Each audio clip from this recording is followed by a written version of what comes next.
ভবনে বসবে এক সময়, ওরাই তো এই দেশটা চালাবে। আমরা আর কতদিন বাঁচবো? আপনারাই তো বাঁচবেন, নতুন প্রজন্মে যারা আছেন সবার কাছে বলেন আর রাষ্ট্রীয় সম্পত্তি ধ্বংস না। আরেকটা কথা আমি ব্যক্তিগতভাবে বলি, আমার উপর রাগ করবেন না।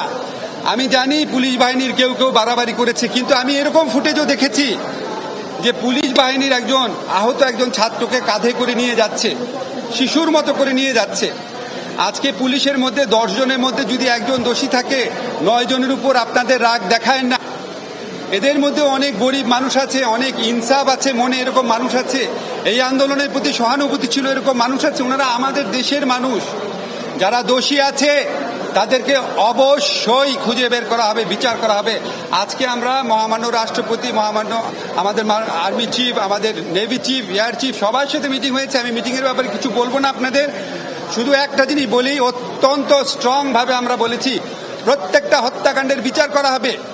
কেউ যদি অন্য কোনো জায়গায় পালিয়ে যেয়ে থাকে, বিচারের চেষ্টা সেটার জন্য ব্যাহত হবে না। কিন্তু আপনাদের কাছে সন্দেহের বশবর্তী, আক্রোশের বশবর্তী, প্রতিশোধের বশবর্তী হয়ে প্লিজ কেউ কারো উপর আক্রমণ করবেন না। এটা আমাদের দেশ, আমাদের দেশের আমরা এই বৃদ্ধ প্রজন্ম আমাদের নতুন প্রজন্মের জন্য একটা ভালো দেশ রেখে যেতে পারি নাই। এই ধ্বংসযজ্ঞ, লুটতরাজ, হানাহানি করে যেন কেউ নষ্ট করতে না পারে।